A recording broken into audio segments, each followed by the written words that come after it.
Hello students, welcome to Shivaji polytechnic online classes. Physics 2 के आज के लेक्चर में हम लोग पढ़ेंगे स्टिमुलेटेड एब्जॉर्प्शन और स्पॉन्टेनियस एमिशन। पिछले लेक्चर में हम लोगों ने एनर्जी लेवल्स के बारे में पढ़ा था। हमने कॉन्सेप्ट देखा था कि एनर्जी लेवल्स क्या होते हैं, पॉपुलेशन इन्वर्जन क्या होता है, पंपिंग क्या होता है, एक्साइटेड स्टेट, ग्राउंड स्टेट और मेटा स्टेबल स्टेट, इन सब के बारे में पढ़ा था। तो आज हम लोग शुरू करेंगे स्टिमुलेटेड एब्जॉर्प्शन से और फिर पढ़ेंगे स्पॉन्टेनियस एमिशन। तो सबसे पहले देख लेते हैं स्टिमुलेटेड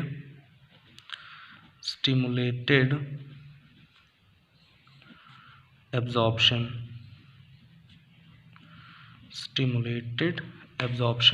तो देखिए, स्टिमुलेटेड एब्जॉर्प्शन को समझने के लिए हम लोग 2 एनर्जी लेवल का यूज़ करेंगे। तो यहाँ पे एक एनर्जी लेवल बना लेते हैं और एक एनर्जी लेवल यहाँ पे बना लेते हैं। ध्यान से समझिएगा, यहाँ पे E1 एनर्जी मान लेते हैं और यहाँ पे E2 एनर्जी मान लेते हैं। इसको मान लेते हैं ग्राउंड स्टेट, इसको मान लेते हैं ग्राउंड स्टेट और इसको मान लेते हैं एक्साइटेड स्टेट। तो हमारे पास 2 एनर्जी लेवल हो गए, एक ग्राउंड स्टेट पे और एक एक्साइटेड स्टेट पे। तो अब आइए इसमें हम समझेंगे कि स्टिमुलेटेड एब्जॉर्प्शन क्या होता है। तो जैसा कि आप लोग जानते हैं कि ग्राउंड स्टेट पर एटम्स होते हैं जो अपने ऊर्जा के निम्नतम स्तर पे होते हैं, यानी जो अपने ऊर्जा के निम्नतम या मिनिमम लेवल पे होंगे वही एटम्स ग्राउंड स्टेट में होते हैं। तो मान लीजिए यहाँ पे ये एक एटम है जो कि ग्राउंड स्टेट में है, तो ये अभी अपने ऊर्जा के निम्नतम स्तर पे है। अगर हमें इस एटम को ग्राउंड स्टेट से एक्साइटेड स्टेट में ले जाना है तो हम क्या करते थे, हमने पिछले लेक्चर में इसको समझा था, फिर भी मैं इस बार फिर से इसको रिपीट कर देता हूँ। हम इस पर एक फोटोन ले आते थे, एक फोटोन इस पर स्ट्राइक कराते थे और उस फोटोन की जो एनर्जी होती थी वो कितनी होती थी, hν के बराबर। उस फोटोन की एनर्जी hν के बराबर होती थी और ये hν किसके बराबर होता था, E2 माइनस E1 के बराबर होता था। ये E2 माइनस E1 के बराबर होता था। तो जब यहाँ पे ये hν एनर्जी का फोटोन इस एटम पे स्ट्राइक करता था तो ये एटम जो होता था वो ऊर्जित हो जाता था, इसमें एनर्जी आ जाती थी और ये इस ऊर्जा को ग्रहण करके इसमें जो इलेक्ट्रॉन्स होते थे वो ऊर्जित होकर कहाँ चले जाते थे, एक्साइटेड स्टेट में चले जाते थे। यानी कि कुछ ऐसी प्रक्रिया होती थी। जैसे यहाँ पे फिर से एनर्जी लेवल्स बना लेते हैं। ये E1, अब आप जानते हैं E1 ग्राउंड स्टेट होता है और ये E2 एक्साइटेड स्टेट होता है। तो अब ये जो एटम था यहाँ पे ग्राउंड स्टेट पे, वो ये फोटोन से एनर्जी ग्रहण करके ऊर्जित हो जाएगा इसका इलेक्ट्रॉन और कहाँ पहुँच जाएगा, एक्साइटेड स्टेट में पहुँच जाएगा। तो यही प्रक्रिया जिसमें हम किसी भी एटम को ग्राउंड स्टेट से एक्साइटेड स्टेट में पहुंचाने के लिए एक बाह्य ऊर्जा का यूज़ करते हैं। ये बाह्य ऊर्जा होगी ना, जो फोटोन इस पर स्ट्राइक कर रहा है वो बाहर से आके इस पर टकरा रहा है, स्ट्राइक कर रहा है। तो हम बाह्य ऊर्जा का यूज़ कर रहे हैं इस एटम को ऊर्जित करके यानी एक्साइट करके एक्साइटेड स्टेट में भेजने के लिए। तो ये जो पूरी प्रक्रिया होती है इसी को हम बोलते हैं स्टिमुलेटेड एब्जॉर्प्शन या इंड्यूस्ड एब्जॉर्प्शन। इसे हम बोलते हैं स्टिमुलेटेड एब्जॉर्प्शन या इंड्यूस्ड एब्जॉर्प्शन, या ठीक है ना, या प्रेरित एब्जॉर्प्शन इसको बोलते हैं। प्रेरित एब्जॉर्प्शन हिंदी में बोलेंगे, ठीक। तो ये पूरी प्रक्रिया होती है, तो इसे हम बोलते हैं स्टिमुलेटेड एब्जॉर्प्शन। अब इसके बाद टर्म आता है स्पॉन्टेनियस एमिशन।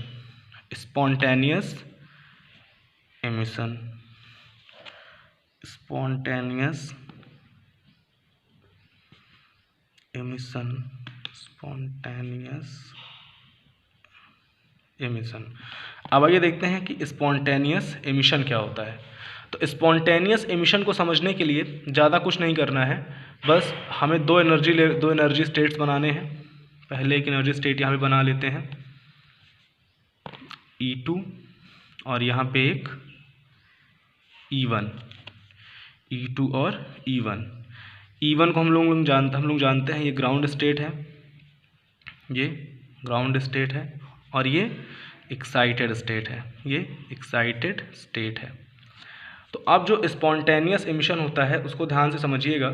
जो एटम था, अभी जो हमने स्टिमुलेटेड एब्जॉर्प्शन का फिनोमेना देखा था, तो जो ये एटम था ये ग्राउंड स्टेट से एक्साइटेड स्टेट में पहुंच गया है, यानी यहाँ पे एक्साइटेड स्टेट में हमारे पास ऑलरेडी एक एटम है। अब ये एटम जो होगा, हम लोग जानते हैं कि एक्साइटेड स्टेट में ये एटम या ये इलेक्ट्रॉन, जो ये इलेक्ट्रॉन पहुंचा है यहाँ पे, ये ज़्यादा देर तक नहीं रुकेगा। ये इलेक्ट्रॉन यहाँ पे ज़्यादा देर तक नहीं रुकेगा। कितनी देर तक रुकता है? लगभग 10⁻⁸ सेकेंड तक, यानी 10⁻⁸ सेकेंड तक ही ये इलेक्ट्रॉन एक्साइटेड स्टेट में रुकेगा। उसके बाद ये फॉल आउट हो जाएगा। कहाँ पे गिरेगा? कि गिरेगा ग्राउंड स्टेट पे आके, यानी फिर से वापस ग्राउंड स्टेट पे आ जाएगा।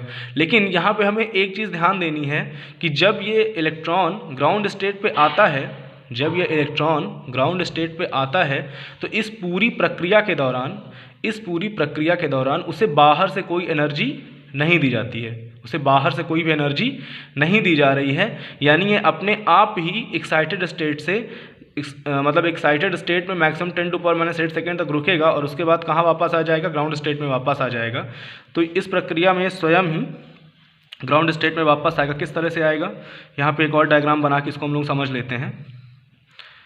यहाँ पे एक और डायग्राम बना के इसको समझ लेते हैं। ये एनर्जी स्टेट E1 हो गया और ये एनर्जी स्टेट E2, यानी कि ये ग्राउंड स्टेट, ये एक्साइटेड स्टेट। तो अब ये जो इलेक्ट्रॉन था ये कहाँ चला आएगा? फिर से ग्राउंड स्टेट पे चला आएगा। और इस प्रक्रिया में ये इलेक्ट्रॉन एक फोटोन इमिट करेगा, इसमें से एक फोटोन निकलेगा जिसकी एनर्जी hv होगी। यदि जितनी एनर्जी इसने ग्रहण की थी वहाँ पे जाने के लिए, उतनी ही एनर्जी ये वापस जो है उत्सर्जित करेगा जब ये पुनः ग्राउंड स्टेट पे आएगा तो। लेकिन यहाँ पे हमें एक चीज़ ध्यान देनी है। अब अगर हम नॉर्मली स्पॉन्टेनियस एमिशन की बात करें तो कई सारे एटम्स एक्साइटेड स्टेट से ग्राउंड स्टेट की तरफ आएंगे, कई सारे एटम्स एक्साइटेड स्टेट से, या कई सारे इलेक्ट्रॉन्स एक्साइटेड स्टेट से ग्राउंड स्टेट की तरफ आएंगे। तो उस प्रक्रिया में क्या होगा कि सारे जो इलेक्ट्रॉन्स हैं वो hv एनर्जी उत्सर्जित करेंगे। लेकिन हमें ये देखना है कि यहाँ पे जो एनर्जी उत्सर्जित हो रही है, जो ये hv एनर्जी उत्सर्जित हो रही है, ये कैसी है? मान लीजिए कई सारे इलेक्ट्रॉन्स हैं, उनमें से कई सारे hv एनर्जी उत्सर्जित हो रही है, तो ये सब कोहेरेंट नहीं होती हैं, यानी इनका जो फेज़ होता है वो सेम नहीं होता है। ये किसी भी डायरेक्शन में रेंडमली जा सकती हैं, किसी भी डायरेक्शन में रेंडमली इस तरह से किसी भी डायरेक्शन में ये जा सकती हैं। तो अब लेज़र एक्शन के लिए क्या ज़रूरी होता है? लेज़र एक्शन के लिए ज़रूरी है कि सब कोहेरेंट हो ना, यानी सेम फेज़ में हो। लेकिन यहाँ पे जो स्पॉन्टेनियस एमिशन है उसमें से ये जो hv या जो फोटॉन्स उत्सर्जित हो रहे हैं वो कोहेरेंट नहीं होते हैं, वो सेम फेज में नहीं होते हैं। इसलिए ये जो प्रोसेस है ये लेजिंग एक्शन के लिए यूज़ नहीं किया जा सकता है। लेजिंग एक्शन में कौन सा एमिशन यूज़ होता है? लेजिंग एक्शन में स्टिमुलेटेड एमिशन का यूज़ होता है। और स्टिमुलेटेड एमिशन क्या है वो भी आपको मैं पढ़ाऊँगा। तो फिलहाल ये होता है हमारा स्पॉन्टेनियस एमिशन। तो आई होप आपको समझ में आया होगा। तो एक बार इसको जल्दी से देख लेते हैं, रिवाइज कर लेते हैं। जो स्टिमुलेटेड एब्जॉर्प्शन होता है, स्टिमुलेटेड एब्जॉर्प्शन में जो एटम होते हैं वो ग्राउंड स्टेट पे एनर्जी ग्रहण करते हैं और फिर उनके जो इलेक्ट्रॉन हैं वो एक्साइटेड होके एक्साइटेड स्टेट में पहुंच जाते हैं इस तरह से, ठीक। उसके बाद वहाँ पे वो 10⁻⁸ सेकेंड तक रहते हैं और फिर पुनः स्वयं ही बिना कोई बाह्य ऊर्जा दिए वो वापस कहाँ चले आते हैं? ग्राउंड स्टेट में चले आते हैं। और जब ये वापस ग्राउंड स्टेट में आते हैं तो उसमें वो hv एनर्जी का फोटॉन इमिट करते हैं। और अगर इस तरह कई सारे इलेक्ट्रॉन्स, कई सारे फोटॉन्स को, अगर कई सारे इलेक्ट्रॉन्स जो एक्साइटेड स्टेट से ग्राउंड स्टेट में आ रहे हैं, अगर कई सारे फोटॉन्स को इमिट करते हैं तो वो सारे फोटॉन्स सेम फेज में नहीं होते हैं, यानी कि वो कोहेरेंट नहीं होते हैं। और अगर ये कोहेरेंट नहीं होंगे तो ये लेजिंग एक्शन के लिए यूज़ नहीं किए जाएंगे, ठीक। तो ये पूरी प्रक्रिया हो गई। अब इसमें जैसे अगर ये आ जाता है एग्जाम में तो इसमें आपको लिखना क्या है, तो यहाँ पे ये आपकी नोट्स हैं। तो सबसे पहले देखते हैं कि स्टिमुलेटेड एब्जॉर्प्शन क्या होता है, उसकी डेफिनेशन क्या होती है।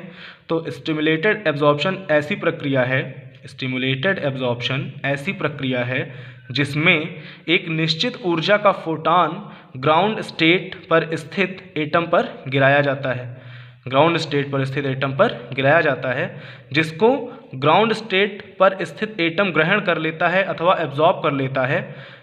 ग्राउंड स्टेट पर स्थित एटम ग्रहण कर लेता है अथवा एब्जॉर्ब कर लेता है तथा उस एटम में इलेक्ट्रॉन ऊर्जित होकर एक्साइटेड स्टेट में चला जाता है।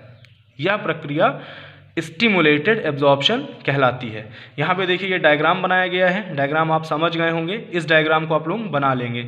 ये एटम है ग्राउंड स्टेट पे, इस पर फोटोन स्ट्राइक कराया गया। तो और इसकी देखिए एक चीज़ हमेशा याद रखिएगा कि जो भी फोटोन यहाँ पे स्ट्राइक कर रहा है, टकरा रहा है, उसकी ऊर्जा इतनी होनी चाहिए, E2 माइनस E1 के बराबर होनी चाहिए। तो इसलिए यहाँ पे दिखाया गया है कि ये जो ऊर्जा है Hv जो किसके बराबर है, E2 माइनस E1 के बराबर। फिर यहाँ पे ये इलेक्ट्रॉन एक्साइटेड स्टेट में पहुँच जा रहा है। और ये भी याद रखिए कि हमेशा अगर हम लेज़र की बात कर रहे हैं तो यहाँ पे जो स्पॉन्टेनियस एमिशन है उसमें लेजिंग एक्शन टेक प्लेस नहीं करता है, उसमें लेजिंग एक्शन नहीं होता है। हमेशा हमें उसके लिए स्टिमुलेटेड एमिशन की ज़रूरत पड़ेगी, जो भी नेक्स्ट लेक्चर में मैं आपको समझाऊंगा। फिर उसके बाद देखते हैं स्पॉन्टेनियस एमिशन क्या होता है। तो स्पॉन्टेनियस एमिशन की अगर हम बात करें तो उसकी डेफिनीशन है, जब इलेक्ट्रॉन एक्साइटेड स्टेट में होता है, जब इलेक्ट्रॉन एक्साइटेड स्टेट में होता है तो वह प्रक्रिया जिसके द्वारा बिना कोई बाह्य ऊर्जा के, यानी उसको कोई बाह्य ऊर्जा ना दी जाए, बिना किसी बाह्य ऊर्जा के वह पुनः ग्राउंड स्टेट में आ जाता है, वह पुनः ग्राउंड स्टेट में आ जाता है, तो इसे स्पॉन्टेनियस एमिशन कहते हैं। तो इसे स्पॉन्टेनियस एमिशन कहते हैं। जब कोई एटम या इलेक्ट्रॉन ग्राउंड स्टेट से एक्साइटेड स्टेट में जाता है तो वह वहाँ अधिक देर नहीं ठहरता, लगभग 10⁻⁸ सेकेंड बाद वह पुनः ग्राउंड स्टेट में आ जाता है। यानी कि वहाँ कितनी देर रुकेगा वो, 10⁻⁸ सेकेंड तक, यानी 10⁻⁸ सेकेंड तक रुकेगा। उसके बाद पुनः वह कहाँ चला आएगा, ग्राउंड स्टेट में चला आता है। तथा इस प्रक्रिया में Hv ऊर्जा का फोटोन इमिट होता है, इस प्रक्रिया में Hv ऊर्जा का फोटोन इमिट होता है। इस प्रक्रिया में निकलने वाले फोटोन कोहेरेंट नहीं होते हैं, यानी कि इस प्रक्रिया में जो भी फोटॉन्स इमिट होते हैं, अगर कई सारे इलेक्ट्रॉन्स हैं जो एक्साइटेड स्टेट से ग्राउंड स्टेट की तरफ आ रहे हैं, तो अगर कई सारे फोटॉन्स इमिट होंगे तो वो आपस में सेम फेज में नहीं होते हैं, इसलिए वो कोहेरेंट नहीं होते हैं। फिर आपको ये डायग्राम बना लेना है। शुरू में देखिए ये एक्साइटेड स्टेट में था एटम, अब आप लोग समझ गए होंगे ना कि E2 एक्साइटेड स्टेट है, E1 जो है ग्राउंड स्टेट है। तो ये आप लोग लिख लीजिएगा, यहाँ पे एक्साइटेड स्टेट और यहाँ पे ग्राउंड स्टेट। तो ये इलेक्ट्रॉन जो है वो कहाँ है, एक्साइटेड स्टेट में है, और वहाँ से वो स्वयं ही ग्राउंड स्टेट में आ जाता है और Hv ऊर्जा का फोटोन उसमें से निकलता है या उत्सर्जित होता है। तो ये पूरी प्रक्रिया होती है। तो आई होप आपको समझ में आ गया होगा stimulated absorption and spontaneous emission. तो इसको आप लोग अच्छे से रिवाइज कर लीजिएगा लेक्चर को, और उसके बाद अगर कोई कन्फ्यूज़न है, कुछ चीज़ें समझ में नहीं आती हैं, तो आप लोग क्वेश्चन करके पूछ सकते हैं। तो थैंक यू वेरी मच। यहाँ पे